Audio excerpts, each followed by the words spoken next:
I started this fitness journey last year, exactly. Me and my sister would come out to the reservoir and walk. I got a membership at Planet Fitness. We worked out hard, just walking, enjoying our talks together. And then November, around that infamous Thanksgiving month that's coming real soon, we stopped. And we didn't get back into walking until February, when the weather broke. And that's when we found out that my sister was diagnosed with stage 3 breast cancer. That was a shock to us. And when we turned around the month after, me and my girlfriend was eating. We thought we was doing everything right with our diet. We was counting our calories. And then we turned around, I went to the doctor, do my checkup. I'm all proud, thinking we're doing things right. Even though with the bad news with my sister, we was like, okay, we're gonna beat this. We've all got our life together, fitness. And then I went to the hospital and realized I was the heaviest I've been in my life, 364 pounds. 160/90 was my blood pressure. I found out I had an AV block on my heart, and I needed a CPAP machine.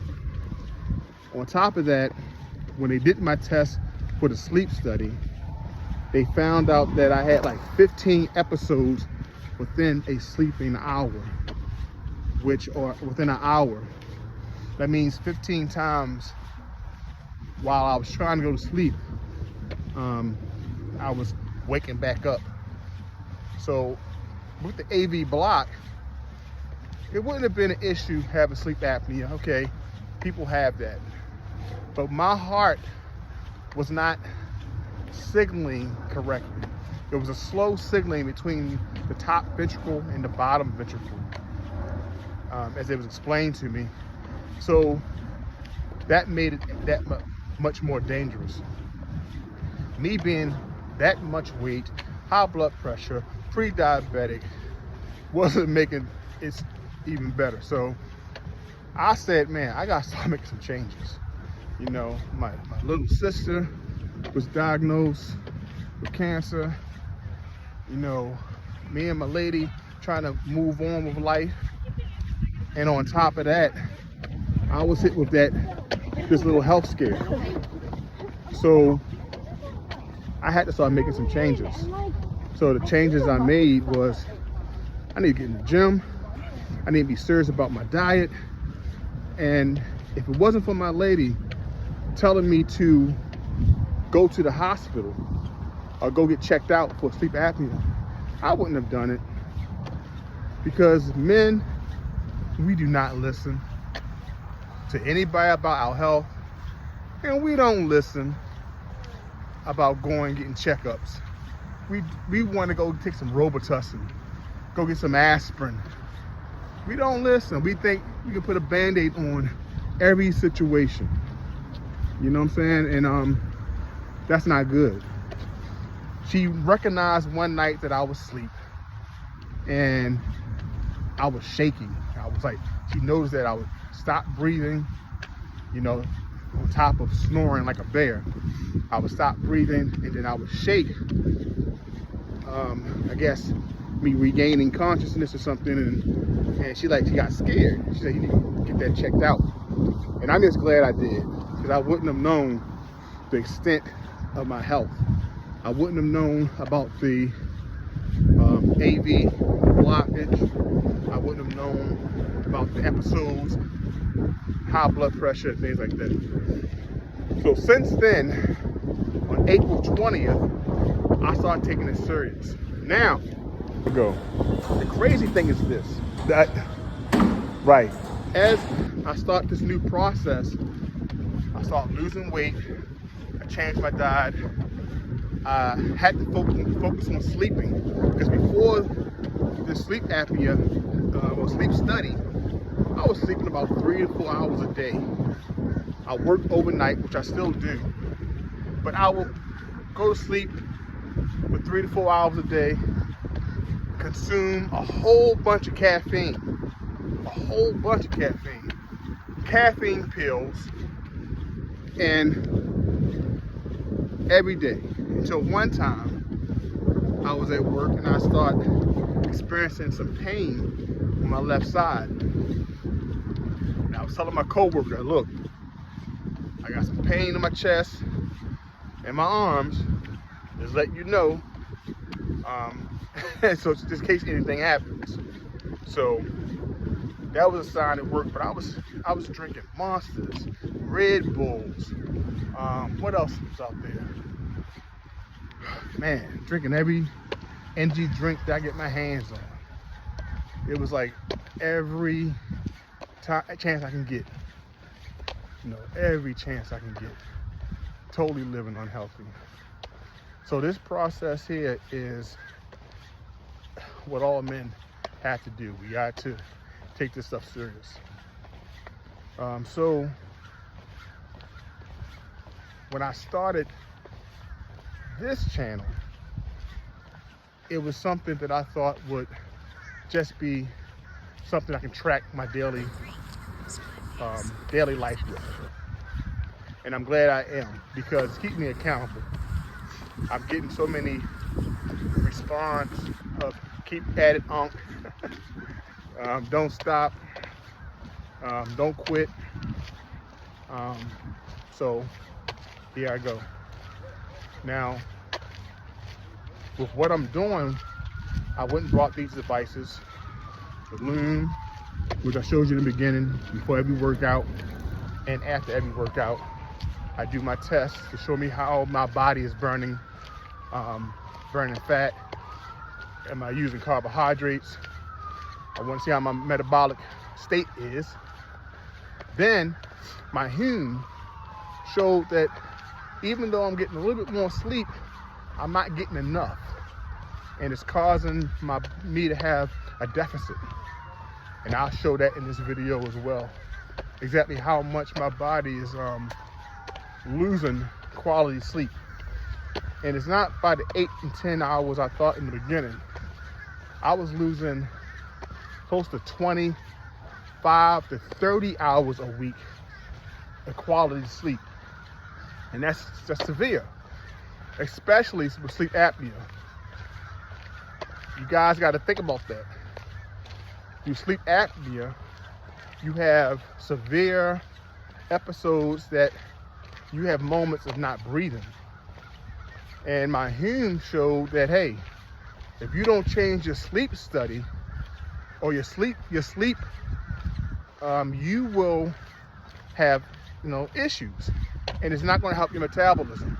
So that means all the dieting, all the working out ain't gonna mean jack, because you ain't strengthening your heart by not sleeping, and you're not recovering from the workouts you're doing.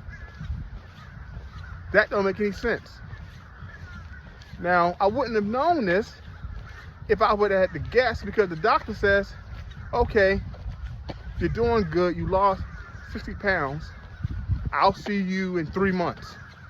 Well, what the hell am I going to do from now to the next visit? I gotta monitor. I gotta keep at it. I gotta keep walking, eating right, sleeping, but I also gotta monitor it.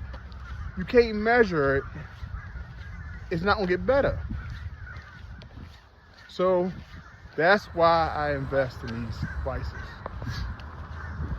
I got to know exactly how my work is going. I just don't want to be doing this just to be doing it. Okay, working out is good, getting your sleep is good, but am I doing it correctly? That's the key. Are you doing it correctly? But that's one thing. I also had some other health issues that I was noticing. I didn't put two to two together. I was watching this video on this new channel, and they was explaining the importance of doing squats. When I was my heaviest at 364 pounds, I always recognized that my legs felt extremely weak. First of all, I wasn't squatting, I wasn't working out like that. So all the things I did in the past, I didn't do anymore on a consistent basis, sporadically, right? So I recognized that I wasn't having that leg strength. And one thing I do have in my legs, which my mom also had, poor circulation, a lot of varicose veins. Varicose veins in my thighs and my calves. And you know, varicose veins come from dead or broken veins. No longer works because of the valves, and blood pools in those veins, which cause them to bulge and be seen skin level. I hope that I explained that clearly or correctly. If not, somebody in the chat let me know. But I have these ugly veins all in my legs, but it also would give me discoloration in my ankle area, and I heard that was from skin breakdown. Also, your legs not getting as much oxygen to that lower extremities. That's dangerous, because if you're diabetic, if you're not getting oxygen to your legs, your feet, your nails, if you get a sore, it takes time for it to heal. That's the downturn. So if I didn't get medical treatment in enough time, I was pre-diabetic, almost diabetic. I was right in the line. I would start having these complications, obesity, high blood pressure. Man, you can't function with all that. You gotta nip that stuff in the bud. But my body was now turning on itself.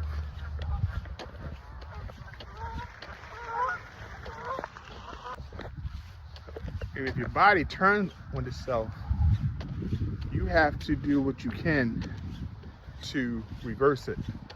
The problem is, sometimes it's too late. Both of my parents passed away at 52 years old. And I'm 51.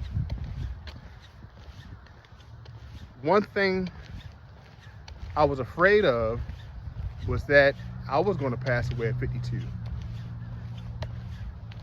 When I got my test, and it was because of my lady, if I didn't go get that test, I may have been slipping down that slippery slope that I couldn't return, because I was being defiant. I didn't want to hear it. I had a recent divorce. I was trying to start over. Things were hard. I wasn't trying to hear it. I was like, you know what? It is what it is. I love to eat. I don't feel like doing anything. But when I got into this relationship, I stopped before I got in the relationship. But when I got back into this relationship, I had something to, like, you know what? I got to do some things. We have plans to travel, to enjoy life, to see some things. And I'm not gonna lie, they gave me another spark. You know, and she saw that I was ignoring some things, the sleeping aspect. And if I didn't go, I don't know if I would have taken this as serious that I'm doing right now. So yes, I put on my laces, I put on the sauna suit, I got the gym membership, but sometimes we need a catalyst outside of ourselves, and that person sometimes doesn't know that they are it. But I use that spark and say, hey, now I gotta do the work.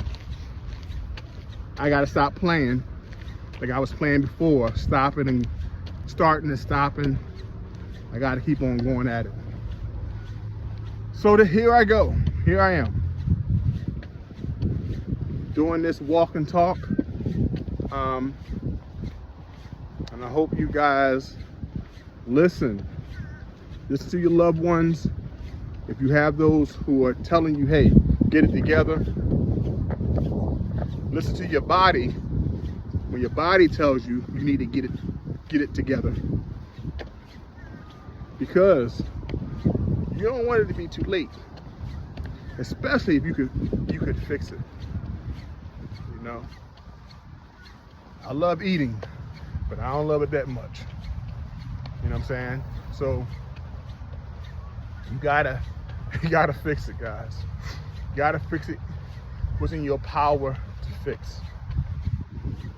Lacing up your shoes, getting on this walking journey, strength training journey is in your power to do. If God has blessed you with 2 working arms, legs, and the ability to work out. And I've seen people who don't have as much as I have and are doing great things. So there's no excuses. Don't make any excuses. Get to it. But anyway, guys, this is JT. It's JT Fit Again. Signing out. I'll see you on the next run. Basically next walk, because I ain't doing no running no time soon. Peace.